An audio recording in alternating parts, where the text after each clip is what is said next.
Chapter 7, Off to Pain and More of the Same. After my little getting fired meeting with Rich D. Martini that afternoon, I moved quickly to get another job in the industry. I called up Payne Weber, another prestigious brokerage house, made an appointment for a job interview, did the interview, and got the job. Again, I was always good at getting the job. I just wasn't good at keeping the job, if you get my drift. I don't remember anything about that particular interview except that the manager and I both had East Coast roots. He Philadelphia and me New Jersey. So that may have had something to do with me getting hired because we just hit it off right away. Actually, my new boss and I became pretty good friends as we both lived in the same neighborhood and totally related to each other and truly liked one another. I do remember sitting in his office one time discussing his story, and I remember him mentioning to me that he had become a millionaire in his 20s or something like that. But I don't know how or why that came up. He was no question the real deal and a very sharp guy. Maybe by mentioning that millionaire thing, he was enticing me to work hard so that my result might be the same, but I wasn't the type to be tricked into working. So another very good company name on my business card, but I was still that same guy, that same mess of a man just underneath the fine wool of that Brooks Brothers suit. I mean, hell, I hadn't changed one iota, so why should the results have been any different? And they weren't. Same old, same old. I was still that same old leopard my dad used to refer to, whose spots weren't about to change, not anytime soon anyway. New office, new boss, new business card, same guy, same crappy attitude, same alcoholic who couldn't make it past Division Street without stopping for a drink or 20. I was that same negligent, lousy, lazy, cut corners employee. Anyone with a brain could have predicted that I would not have had a positive result at Payne Weber, and that any sort of success just wouldn't be in the cards. It was really just more of the same except for the details, and more of the same would rear its ugly head in the form of a very poorly executed securities trade. As I may have mentioned prior, as a stockbroker, it's imperative that you do things by the book, and there are reasons for that. If you don't do things by the book, you can get your tit caught in that proverbial old ringer, and on this particular occasion, I surely got my little old tit caught in that proverbial old ringer. Simply put, my negligence came back to haunt me. I mean, let's face it, it was simply the fact that I was just being Brad, and that just wasn't a good thing. The tit in the ringer story goes something like this. As I had mentioned prior, I didn't do business by the book, and that can get you in big trouble in that business. The problem arose when I did an options trade with an old high school friend of mine. When you trade options in a customer's account, you're supposed to have money in that account, and that's because option trades are extremely risky and everything happens very fast. Options trades settle the next day, meaning you must have money in the account the following day, whereas in a stock trade, settlement is 3 days. With options, you should, for all practical purposes, have funds in the account prior to the trade, and after reading this, you'll understand why. So this good friend of mine from high school calls me and he wants to trade some stock options. So I'm like, sure, so-and-so, let's do it, buddy. So we start trading options in his account, and within 2 or 3 days, he was down $20,000. And even though he hadn't put money in his account to cover the $20,000 loss, I figured that since he's an old friend, he'll be good for it. Boy, was I wrong. Not only did he not pay what he owed, the $20,000, but he disappeared. I never spoke with him again, in fact. I tried to find him, and I was told that he had gone skiing to Utah. Holy crap, he fucked me over. I couldn't do something like that to a high school friend, could you? Plus, I was to blame because funds should have been in the account to start with. Like I had mentioned prior, the options market is very fast and very risky, and to do a trade, there must be enough funds in the account, or something like this could happen. So when the dust settled, I was told by the branch manager, my back east buddy, that Payne Weber would be taking the $20,000 in installments out of my monthly check. What my old high school friend had done was actually considered a crime of some sort, and in fact, one day a bunch of guys in suits came into the office, and I was told that they were detectives of some sort, and that trade was the reason. Not sure. I later heard through the grapevine that my ex-friend actually was forced to pay it off, but I wasn't to be around long enough to witness that. As luck would have it, I would never have to take responsibility for that particular mishap. And in fact, looking back, I rarely had to take responsibility for my many mishaps. I was a cat with 9 lives, but we all know that one could dodge bullets for only so long. Eventually, the behavior catches up with you, but not this time. This time, I would land on my feet once again, and here's how.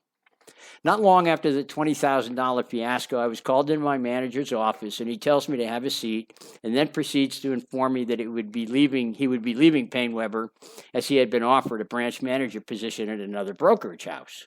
As I look back, I realized that he could have just left without telling me, but I guess he respected me enough to let me know that he was leaving. After he told me that, I responded with, "Can you take me with you?" And his response was exactly this: "Yes, Brad, I'll take you with me, but leave the roller skates at home." I swear to God, that's exactly what he said. I mean, who would make that up? So I lucked out once again. I had dodged yet another bullet. I was off the hook, and within a few days, I was off to another brokerage house by the name of A.G. Becker. It was to be my final stop as a stockbroker. I wonder to this day if my back east buddy left PaineWebber because of that trade that I had done. It's highly possible. End of chapter. Chapter 8, the Lolita story. You know, when I was a stockbroker, I liked everything about the job except for the actual work. I liked dressing up in a Brooks Brothers suit. I liked wearing a shirt right out of the cleaners. I liked the right tie. I liked the right new shiny black shoes. I liked the way I looked, and I liked the way I felt. I liked the image that I portrayed. I felt like a big shot, even though I was anything but. I was such a good actor that I even fooled myself. I actually thought that I was some big successful guy. But in actuality, I owned nothing. I had no money in the bank, and I was lousy at my job. But that didn't stop me. I looked good, I looked successful, and even believed that I was successful. And because of that, I think others believed it too, just looking at me. And as far as picking up a girl in a bar on Division Street, I didn't have to because they picked me up. Anyway, one day after work, I'm drinking alone at a sort of French-style stand-up bar right off of Division Street, which is Chicago's version of Party Town, and where everybody meets for a cocktail or 10 after work. And I'm standing there having my drink and minding my own business when the waiter approaches me and says, "Excuse me, sir, the lady over there asked me to give you this." And it was a cocktail napkin with a kiss mark on it. I mean a real kiss mark from her lipstick lips. And under the kiss mark was written something in French like, "Mon chéri amour." And so I looked over to where he was pointing, and lo and behold, standing there was the hottest girl I'd ever seen looking at me and smiling. So I went over to her and we introduced ourselves. And eventually we ended up getting turned on and wanting each other. So we headed over to my place and did what was natural. And she ended up sleeping over, and I was head over heels. What can I say? Anyway, we ended up going out for several weeks or so until she decided to move to L.A. to become a movie star. Her name, by the way, was, and I'm sure still is, Lolita Davidovich. You may have heard of her as she starred opposite Paul Newman in a movie called Blaze, which I didn't become privy to until around 7 years later in 1990 when laying around my apartment in Bangkok, recuperating from a very serious motorcycle accident, which I had recently had. Lolita was working mostly as a lingerie model for companies like Sears and doing very well at it. And in her off hours, she studied acting. And as a matter of fact, I remember she came over to my place one night, and she had a book with her, a play if I'm not mistaken. And she gives me one part to read, and she read her part, and she wanted to work on her acting skills. And that little scene that I did with her was my very first exposure to acting. And I mention that because not long after meeting Lolita, I would quit the brokerage business and start modeling and studying acting myself in Chicago. Anyway, I really fell in love with her. And with yours truly, love sort of meant control, or better yet, own. And so I got it in my head one day that we needed to get more serious about this relationship of ours and start seeing more of each other from now on, and maybe even live together. And so I called her up, and I was just about to lay down the law, but before I could get a word out, she said to me something like, "Brad, I was just about to call you and tell you that my agent and I are moving to Hollywood next week to attempt to make it in the acting business, so I won't be seeing you anymore." And I was like, "Huh?" Well, so much for my ownership of this very sexy new lady in my life, who in about 5 minutes was going to be out of my life. I really don't remember a whole lot of details about our relationship, but I do remember that we went to Michigan one time, maybe to the beach for some sort of holiday type deal. And when we returned, we went to a Simon & Garfunkel concert at Comiskey Park, where the Chicago White Sox play. And I looked up the date of that concert, and it was July 24th, 1983. So that's when all of this took place. Oh, and by the way, what a concert it was. I found out that day that Simon & Garfunkel certainly weren't overrated whatsoever, and in fact took my breath away. So that was that. Well, Until a few months later, anyway, and you won't believe this part of the story. Shit, I can hardly believe it myself as I type these words out almost 40 years after the fact. As I had mentioned prior, right after I quit the brokerage business, I myself started modeling in Chicago, and I pretty much had success right off the bat. I mean, I went to a few castings for print ads, and I got them, and those ended up being full-page ads in the Chicago Tribune, for Christ's sakes. What an ego trip for a phony like me. Anyway, one day, I arrived at a studio to do a modeling job for Sears, which in those days was the biggest retail in Chicago, if not the United States. And when I got to the set, there were two bicycles standing there, one for me and one for the female model that hadn't shown up yet. So we're all just sitting around waiting for the female model to show up, as she was a bit late. And she finally shows up, and to my great shock and disbelief, it's Lolita Davidovich herself, back from LA for a visit and doing a modeling job with me. I mean, think about it. What are the odds of this happening? When she left Chicago for LA, I was a stockbroker with no intention of quitting that job, and a few months later, we're doing the modeling job together. The man upstairs, no doubt, had this all planned out. So anyway, we took our positions on the bikes, and the photographer begins shooting away. And Lolita looks at me smiling and says to me something like, "I told you this was easy money." She may not recall much of this, but I can assure you but that's pretty much the way it went down. And Lolita, in case you ever happen to stumble across this book, you may look at this as kiss and tell and in bad taste on my part, but I don't. Far from it, in fact. I look at it as just being human. Of course, in my case, I don't really give a rat's ass what people or society think of me. I care about what I think of me. And by the way, it's not all that highly. End of chapter.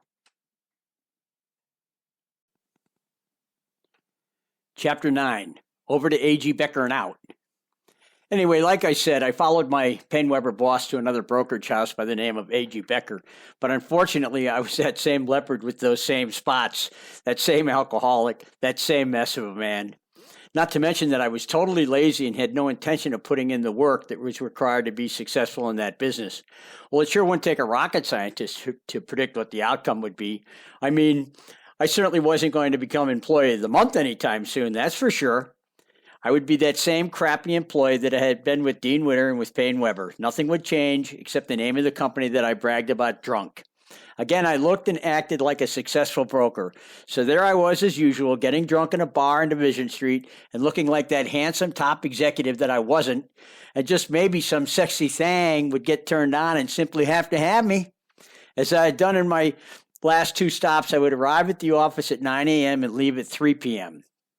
Those were the hours of the New York Stock Exchange, and those were my hours too, which, by the way, was ridiculous. I mean, just because the New York Stock Exchange opened at 10 and closed at 4 New York time, which is 3 Chicago time, what the hell did that have to do with me? I was a registered representative working for a company who was in the business of selling securities to investors, so I should have been on the phone cold calling to get customers until 5 p.m. every day, like everyone else in the office, and everyone else on planet Earth for that matter. Basically, all I did while I was in the office was socialize with the other brokers and try to have as good a time as I possibly could without doing a lick of work. I mean, if a guy is a salesman on, say, straight commission, by the end of the quarter, some higher up in the company would see that this guy had done nothing because his sales would be zero or close to it, and the gig would be up, and he'd be fired. When I would start working at these companies, there would be that grace period that I had mentioned where I would make a salary for the first few months being new with the company. But with all three of those brokerage houses that I had worked for, I never had any longevity. Hence, I was always new. I would have been found out had I stayed anywhere for any amount of time, but I never did. Obviously, booze was the main reason for my lack of success, but come on, Brad, don't kid yourself. You were also just plain old lazy. I worked for just a few months at A.G. Becker before I had apparently finally had enough, and the decision to quit that final brokerage job was sort of spiritual, you could say, and came out of nowhere. When I left for work that morning, I had no thought or intention of quitting that job that day. None. I'll never forget the image of that last day. I can still see it. At around 3 in the afternoon, I just started to walk around the office almost as if in a trance, like I wasn't a part of it. And as I was slowly walking around the office, I was just looking at all the other brokers in their little glass offices as they were picking their noses or brushing off dandruff, talking on the phone with their fat stomachs and ugly expressions. And as I was taking it all in, I asked myself, do I really want to be that guy 10 years from now? And the answer was a definitive no, I did not. I kid you not, that little scenario actually took place exactly as I just described it, and I remember it like it was yesterday. It was probably the first honest thing that I had done since becoming a stockbroker. I was for the first time being honest with myself. The other thing worth mentioning is that my branch manager friend who had brought me with him from Payne Weber had left the company a few days prior, and that may have had something to do with this apparent metamorphosis of mine. Not sure. I was never privy to exactly why he left because he never told me. I'm guessing that he got there, didn't like it, so he left. I'll never know. I'll never know, but I do know this. The new branch manager didn't like me, as he probably saw right through me. And so after my little hypnotic episode, I walked into the new manager's office ready to inform him that I was leaving. And before I could get the words out of my mouth, he says to me, "Brad, from now on, you will not exit this office before 5 p.m. No more leaving at 3. Understand?" It was weird. I go in to quit, and before I can say anything, he lays down the law. He had probably been looking at my sales figures, and my little everyday act didn't fool him one bit. Anyway, my reply to him was that I had actually come into his office to resign, and he was taken aback, and he asked me what I was planning on doing. And for some reason, I told him that I was going to Hollywood. I was actually referred to as Hollywood by the other brokers in the office, so maybe that's why I came up with that. Not sure, but that's what I said. I had no intention of going to Hollywood, by the way. I mean, why would I? Anyway, it was such a strange ending to that career. I came in like a superficial lion and went out like a "what the hell am I doing here" lamb. It's a bit ironic, but around 10 years, 2 wives, and 5 countries later, I would end up living right off of Hollywood Boulevard for real with my then Nicaraguan wife, Miriam. Go figure. Here's that building that I worked in while in the employ of A.G. Becker. My kind of building, what can I say? End of chapter. Chapter 10. I was a lousy stockbroker. To sum it up, I was a lousy stockbroker, and the reasons were plain and simple. I was still drinking, I was lazy, I didn't like the work, and I cut corners. Voila. Excuse me. I liked the image of being a stockbroker, the suit, the nice office, the business card that read Dean Ritter Reynolds with my name on it, and the fact that I could impress chicks that I was attempting to pick up in bars on Division Street with the fact that I worked for an elite company in a posh office.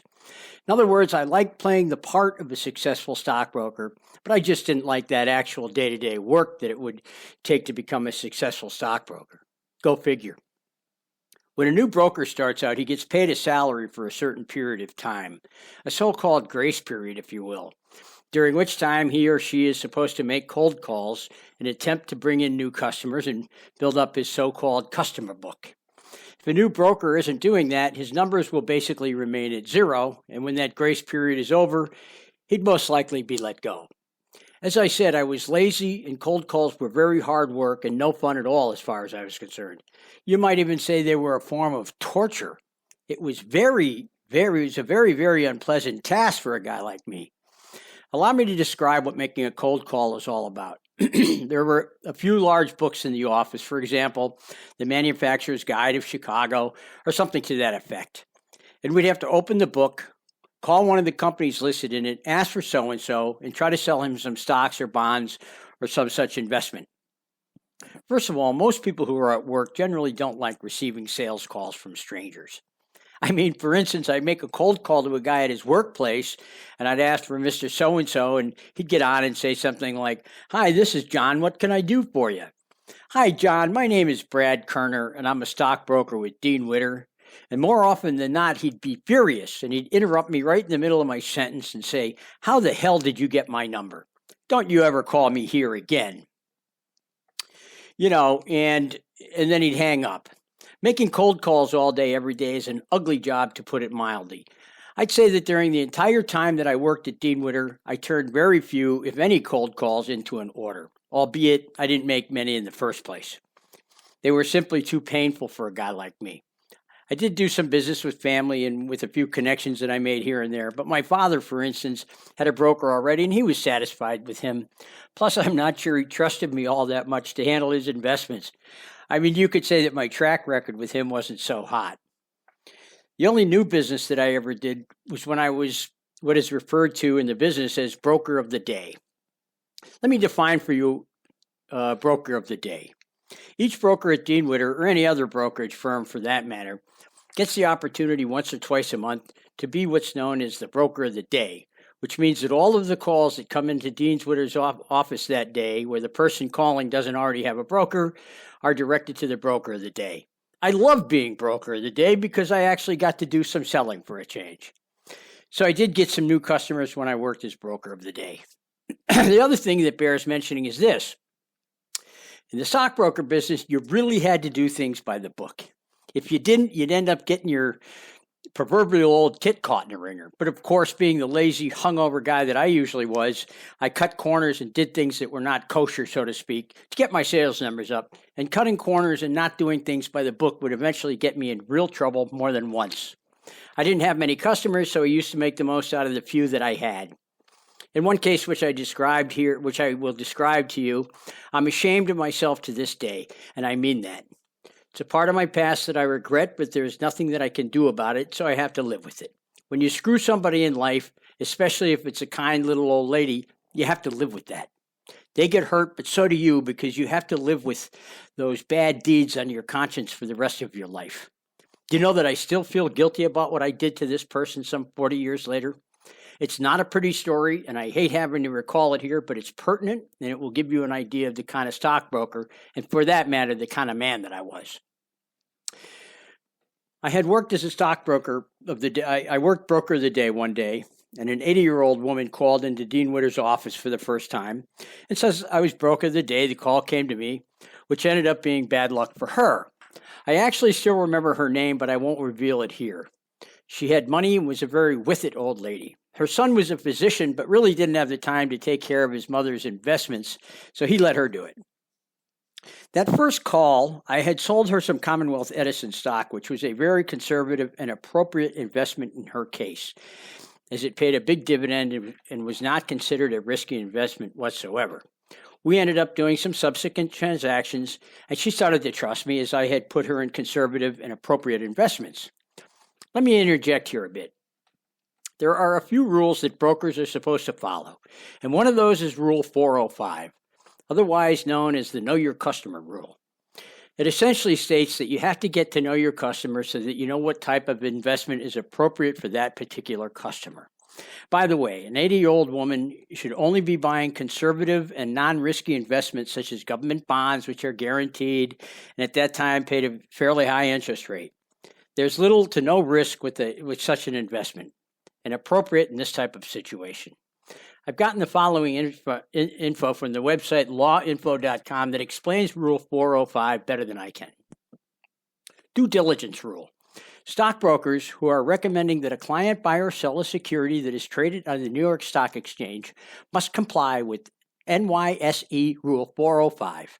Rule 405 requires stockbrokers to use due diligence to learn the essential facts relative to every customer, every order. Rule 405 does not explain what is essential, however. Other guidance from the New York Stock Exchange suggests that information such as age, financial status, and investment objectives are essential pieces of information. Some stockbrokers are paid a commission for every product that they sell. The commissions vary from product to product and can create a conflict of interest between the stockbroker's own interests and those of the client.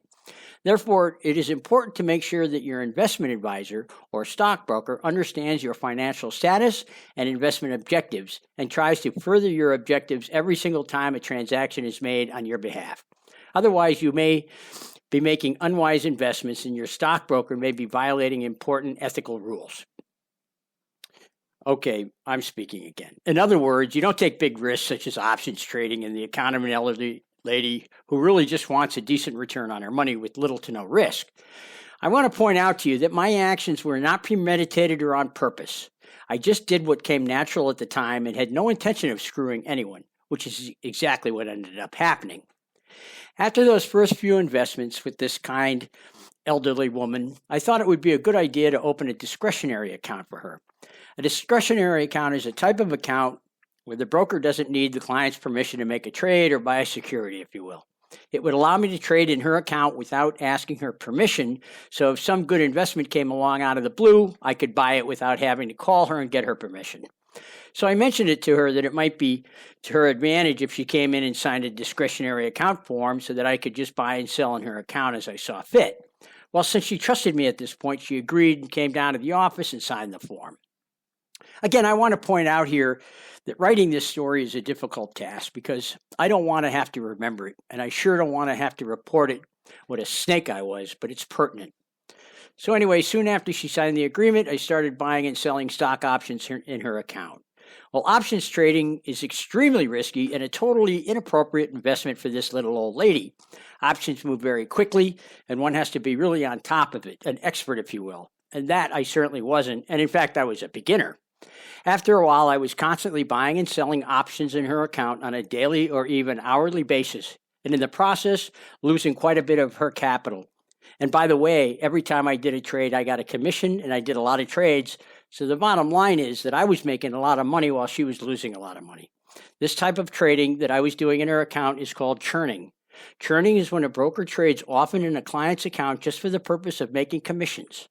I got the following regarding churning from Investopedia. Churning is a term applied to the practice of a broker conducting excessive trading in a client's account mainly to generate commissions. Churning is an unethical and an illegal practice that violates SEC Rules 15C17 and security laws.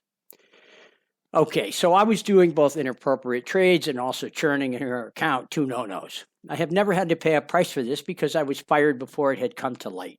But I'm sure it eventually did, and that nice old lady who gave me her trust, I screwed. And I've had to live with that all these years and still do. I'm pretty sure Esther is gone by now, but I'm not. And I have to live with what I did to that very kind and trusting old lady. Lastly, in a nutshell, the following was my typical day as a stockbroker. I'd get up, shit, shower, and shave, put on my Navy summer weight wool Brooks Brothers suit, fall in love with myself in the mirror, put on my skates, elevator down and out the building, skate down State Street to the best neighborhoods in all of Chicago, the Gold Coast, then over to stunning Michigan Avenue, then all the way down Michigan Avenue and over to the Chicago River and on into the Loop, and then to Dean's office, which was a brand spanking new dynamite building. All the better for that superficial stockbroker that I happen to be. It made me feel like $1 million every time I glided in. Anyway, I'd arrive at the office on my skates at around 8:30 a.m., and then I'd shoot the breeze with a few of my buddies there, make a few social-type phone calls, act busy, and then around 11:30 I'd go to lunch with my fellow drinking buddy broker, and we'd go to this very nice outdoor cafe, drink our lunch, and then stumble back into the office, where I would proceed to get nothing done all afternoon. And then when the New York Stock Exchange closed at 3 p.m. Chicago time, I'd leave the office, get on my skates, and head back home the same way I came. There was one small, tiny little problem with this scenario, and that was the fact that to get back to my rented condo in the Gold Coast, I had to skate across that infamous street called Division Street. If you happen to be from Chicago, you'd know all about Division Street because of its bars and famous nightlife. It's a street that is all bars, and I did all that I could do to skate right on past that there Division Street and go home, but to no avail. I could never get that past that there Division Street without stopping for a few. And by the way, I never just drank a few. Alcoholics don't have that ability. We drink until either the bar closes or we get kicked out for being an asshole. Myself, anyway. So I'd skate to Division Street, take off my skates, don my expensive, fashionable wingtip shoes, and hit my favorite watering hole. And by the way, in those days, the 80s, everybody was snorting coke for recreation, even guys in suits like me. And so when I'd go into that bar, I'd hit the men's room straight away and into a stall, take out that little vial of coke that I had on the inside pocket of my suit coat, unscrew the cap that had a tiny little spoon attached, snort a couple of those tiny little spoonfuls of coke, and then make my way back to the bar where I would proceed to order my first of many beers. And then, of course, I'd be on the prowl for a sexy female that I could take back to my room for some of that good old-fashioned sex with a stranger type of thing that I like so much. I was a virtual pickup artist and was indeed very skilled at that endeavor, the picking up of girls, that is. My best friend at Dean Witter was a guy named Dan, and he and I would hit a watering hole on occasion. And I remember what he said to me one time. He said, "Brad, I like going out drinking with you so I can try to get one of those girls that you turned down. He did say that. Not exactly sure what he meant, but most likely that I was a real pro when it came to getting a cute girl back to my room. Hell, I was motivated. I was never motivated in my work at Dean Witter. You could sum up my career like this. I looked the part, I played the part, and in fact loved playing the part, but I didn't do the work. I talked the talk, but I just didn't walk the walk. I was certainly a stockbroker, but only superficially, if you get my drift. End of chapter. Chapter 11. I start modeling in Chicago. By the time I quit the brokerage business, I had been hanging around with people in the modeling industry for several months during my nightlife hours, and I was ready to give it a try. I had by now learned enough about the business that I knew what I needed to do to get it rolling. The first thing that I needed to do was to get some model test shots done so that when I went to a model agency or a casting, I would have some pictures of me to present to them. It's imperative in the modeling business to have some professionally done photographs of yourself to show the powers to be just what you look like on film. So the first thing that I did was to run around and pay a few local photographers to take test shots of me. I have only one photo from those first test shots, but one is better than none. Then the next thing that was called for was for me to get an agent. That was also a must because that's where an ad agency or a company goes when they need a model. So my first choice was an agency called David and Lee, as I had heard that they were the best in Chicago. Plus my good friend Mike was represented by them.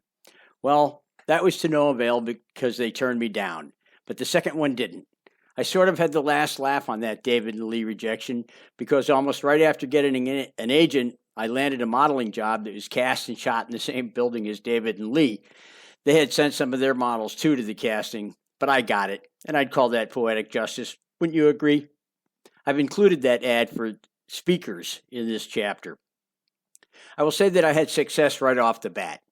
Within just a couple of weeks, my image started to appear in full-page newspaper ads for the two largest retailers in Chicago, Sears and Webolt's. The guy at Sears actually told me he liked my look and that I could expect regular bookings from him. The important thing was that I was breaking into the modeling industry and getting some work. And not only was that experience invaluable to my modeling career, but I was also able to put those ads in my model portfolio so that when I went to a casting, I had what's known in the industry as tear sheets, real modeling jobs from magazines, newspapers, and the like in my portfolio instead of test shots.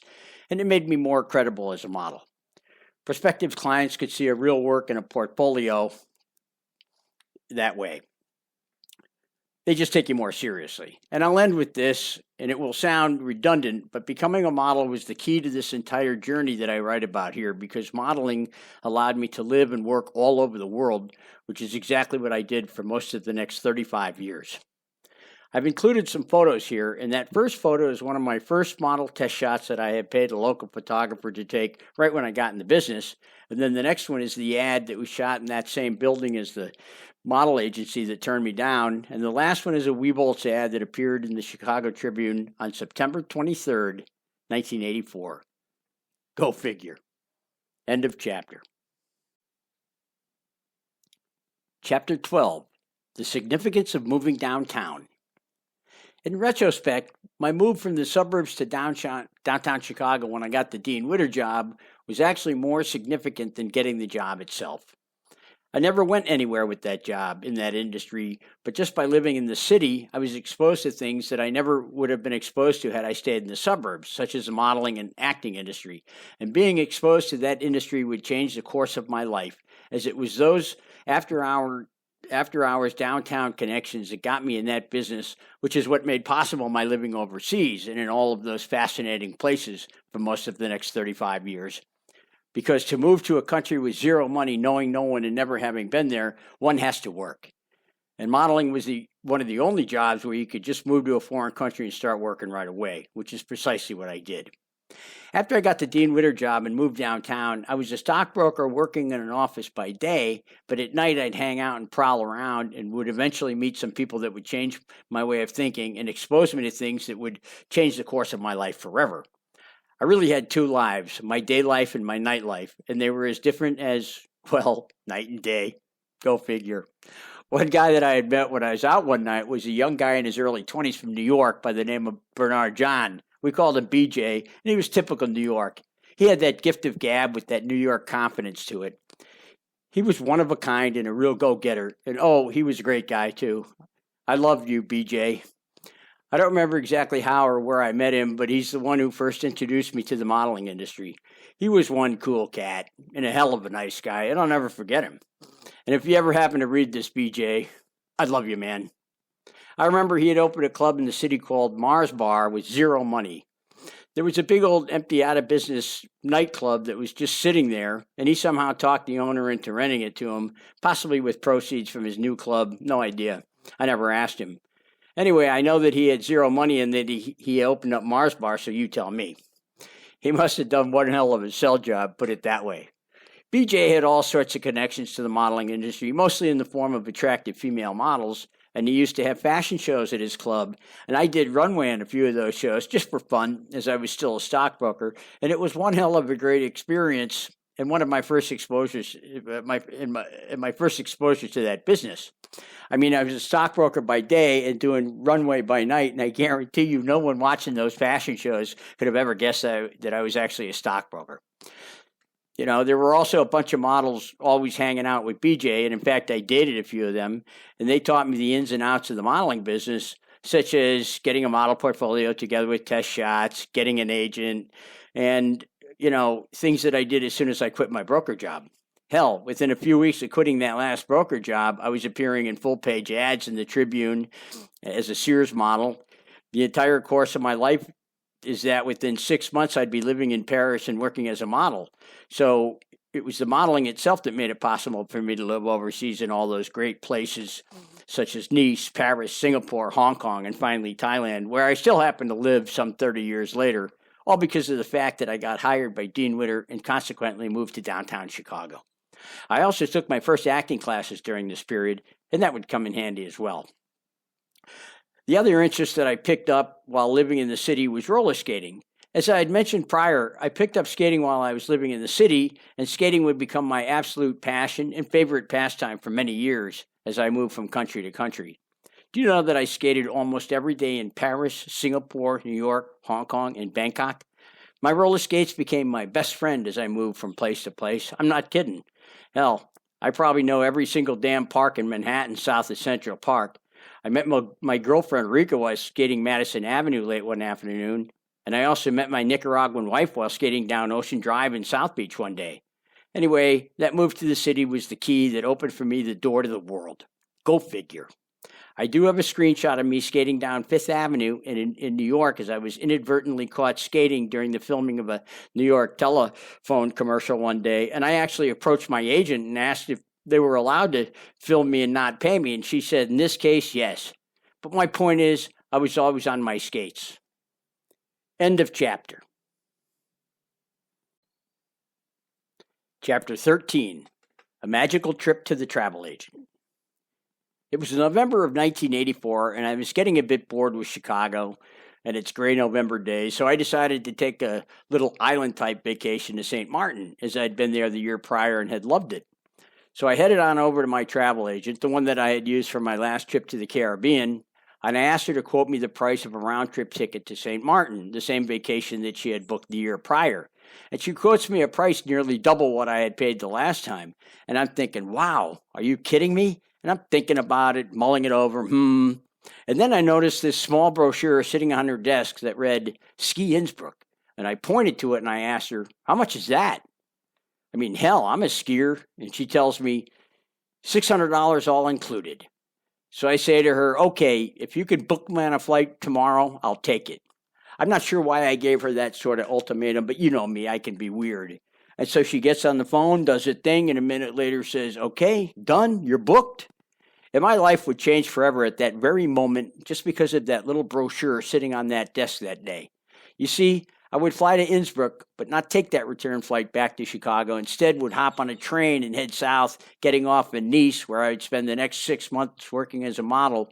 From there, I would move to Paris, where I'd also work as a model, and from there to Singapore and work the same, then to New York to study acting and break into that business, then to Hong Kong, and then to Bangkok, working as a model and actor in every one of those fantastic and interesting places, and living a life beyond my wildest dreams. And all because St. Martin's price had doubled and that little brochure happened to be sitting on that desk. Coincidence? Nah.